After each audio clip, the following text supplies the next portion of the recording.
नमस्कार। प्रतिध्वनि में आपका स्वागत है। हर बार प्रतिध्वनि में हम किसी न किसी विषय को लेकर के बातचीत करते हैं और पिछली बार हमने बात की थी कि किस तरीके से इस देश में धर्मांतरण को लेकर के तरह तरह के प्रयास हो रहे हैं। तो मूल प्रश्न मेरे दिमाग में आया कि ये धर्मांतरण होता क्यों है। एक क्रिया हो रही है तो उसका जब तक मूल कारण ना पता हो तब तक प्रतिक्रिया देना बेकार है। तो क्या आया, आज के युग की बात ना करें, है ना। आज भागदौड़ है, पैसा कमाने की जद्दोजहद है, सर्वाइवल का संकट है, पर कारण क्या है, ये एक सोचने लायक बात है। तो इसका जवाब दिया मैथिली शरण गुप्त ने। उन्होंने कहा कि जिसको न निज भाषा निज देश का अभिमान है वो नर नहीं, निरा पशु है, मृतक समान है। तो समझना ये पड़ेगा कि क्या हम अपने बच्चों को मनुष्य बना रहे हैं, क्या हम उनके मन में वो अभिमान पैदा करते हैं कि वो गर्व करें कि हाँ मैं हिंदू हूं, मैं सनातन धर्मी हूं।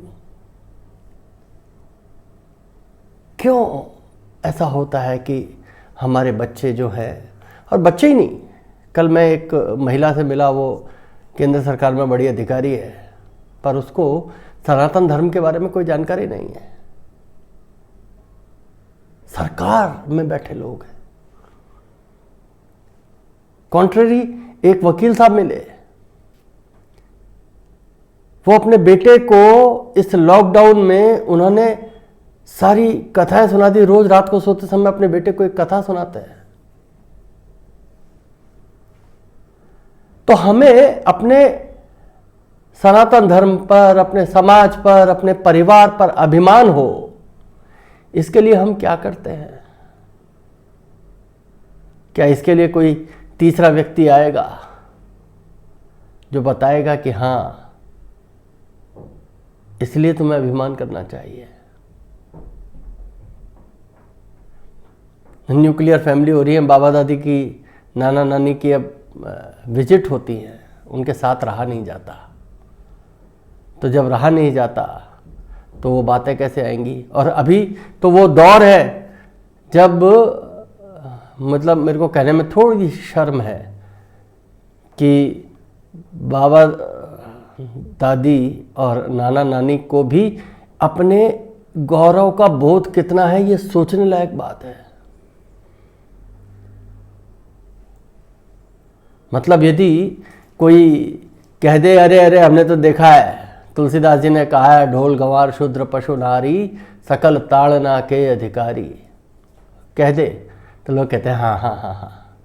और फिर वो जो एक शब्द है ना, महिला सशक्तिकरण, जिसको फेमिनिज्म बोलते हैं, वो कहते हैं कि इनके तुलसीदास जी ऐसा कहते थे। जब शब्दों का ज्ञान नहीं होगा, उनका अर्थों का ज्ञान नहीं होगा, वो किस कॉन्टेक्स्ट में कहे गए हैं वो बात नहीं आई, उनका पता नहीं होगा, तो मन में आए जो व्याख्या करो। क्योंकि एक ने कही दूसरे ने मानी, नानक कहे दोनों ज्ञानी। जब पता ही नहीं है तो हम ये चैलेंज कर सकते हैं कि साहब भगवान राम ने कैसे कहा कि विनय न मानत जल्दी जड़ गए, 3 दिन बीत बोले राम सकोप तब भय बिन होई न प्रीत। और उन्होंने जब संधान कर लिया तो समुद्र प्रकट हो गया और उसने रास्ता दे दिया। कभी ऐसा होता है क्या? और बेसिक चीज क्या है कि हम अपने साहित्य को, अपने आध्यात्मिक साहित्य को, हम उनकी वैज्ञानिकता पर नहीं जाते। लोग कहते हैं हम मान लेते हैं, लोग कहते हैं ऐसा है हम मान लेते हैं। हम क्या करते हैं? आज एक शुरुआत करें। देखो मैं जहाँ तक जानता हूँ, मैं तो बचपन में रामचरितमानस की भी 2-2 चौपाइयाँ रोज हमको पढ़ाते थे। हनुमान चालीसा मेरे को पूरा याद था। और ये सब किस लिए है? आत्मविश्वास के लिए है। तो आज क्या हम ऐसी शुरुआत कर सकते हैं कि हम भारत के किसी एक पात्र को लेकर के, हमारे सनातन साहित्य के एक पात्र को लेकर के, एक राजा को लेकर के, एक परंपरा को लेकर के हम बात करें, अपने बच्चों से बात करें, अपने बच्चों को बताएं कि तुम कौन हो, अरे तुम सूर्य पुत्र हो। कृष्ण ने भी यही किया था। भगवान श्री कृष्ण अर्जुन को कहते हैं, पहचान तू तू कौन है। कृष्ण ने भी तो आपका आत्मबोध ही जागृत किया था। उसके बाद पांडवों ने महाभारत का रण जीता। तो हम इस चीज को छोड़ें कि हम ब्रह्मचर्य और गृहस्थ जीवन के बाद का जो जीवन है, 50 साल के बाद का जीवन है, उसके अंदर हम समाज की चिंता करेंगे, उसके बाद हम आध्यात्म की चिंता करेंगे, उसके बाद हम देश की चिंता करेंगे, उसके बाद हम धर्म की चिंता करेंगे ना। जब बच्चा पैदा होता है ना, उसी के साथ उसके धर्म की चिंता करो, उसके ज्ञान की चिंता करो, उसके संस्कार की चिंता करो। और जब हम उसके संस्कार को बलवती कर देंगे तो हमें किसी प्रकार का कोई संकट नहीं है, हमको किसी प्रकार का डर नहीं है। लोग आते हैं 10,000 रुपये में क्रिश्चियन बना देते हैं, ईसाई बना दिया 10,000 रुपये। कोई तलवार दिखाता है, मुसलमान बना लेता है। क्यों? यदि हमें अपने धर्म का बोध होगा, हमारे अपने होने का, अपने गौरव का बोध होगा, तो हम प्रतिकार करना भी जानेंगे। तो जिसको बोध ही नहीं है तो पशु है। पशु को कहीं भी हाँक के ले जाया जा सकता है। तो प्रश्न मेरा यह है कि जो सनातन धर्मी है, क्या वो पशु है या वो मृत है? केवल एक जीवित काया को लेकर के एक भटक रहे हैं। इस जीवन का क्या उद्देश्य है, क्या वो जानने की कोशिश कर रहे हैं? और क्या हम अपने बच्चों में ये संस्कार पैदा कर रहे हैं कि बच्चे ये सोचें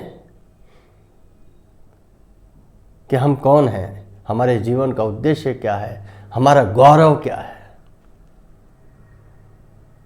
तो यदि बच्चे अपने अंदर अपने आप के प्रति गौरवान्वित नहीं होंगे, अपने माता पिता के प्रति गौरवान्वित नहीं होंगे, अपने समाज के प्रति गौरवान्वित नहीं होंगे, अपने देश के प्रति गौरवान्वित नहीं होंगे, अपने राष्ट्र के प्रति गौरवान्वित नहीं होंगे, अपने आध्यात्म के प्रति गौरवान्वित नहीं होंगे, अपने सनातन धर्म के प्रति गौरवान्वित नहीं होंगे, तो फिर वो एक संख्या मात्र है।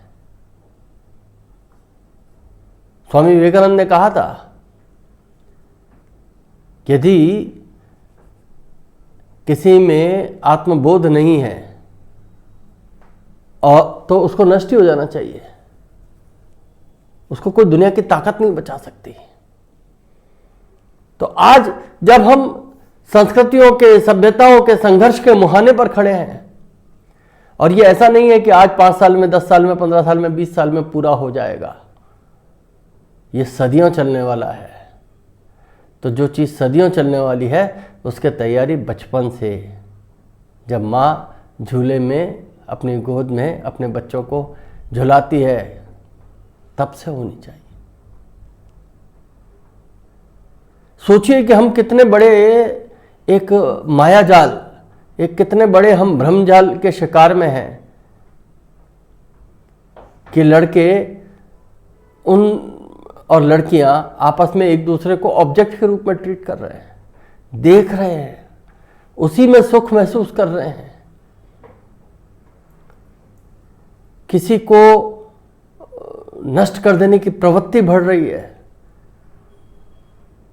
आप ये गेम्स जो पबजी वगैरह और जितने गेम आते हैं, आप उनमें देखिए,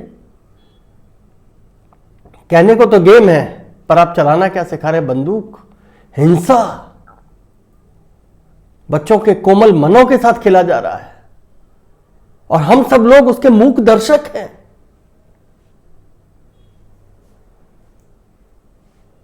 किसके पास कैसी कार है, इससे उसके व्यक्तित्व का मूल्यांकन हो रहा है। और ये जितने विद्यालय जिनमें हम महंगे महंगे विद्यालयों में भेजते हैं, ये बच्चों को संस्कार देने का काम नहीं करते। मैं माफी चाहता हूं, संस्कार का केंद्र केवल बाबा दादी, नाना नानी, माता पिता ही हो सकते हैं।